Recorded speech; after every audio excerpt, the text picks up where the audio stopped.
Вот стоим у русского посольства, акции наши в Берлине продолжаются. Вот, требования у нас следующие. Свободу Чеченской Республики.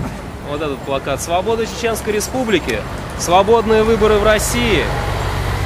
А также мы требуем международного расследования суда над военными преступниками в России.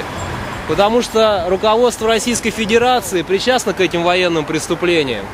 А также мы хотим сказать, что поддерживаем последнее заявление Гарри Кимовича Каспарова, которое он сделал в своей статье от 7.10.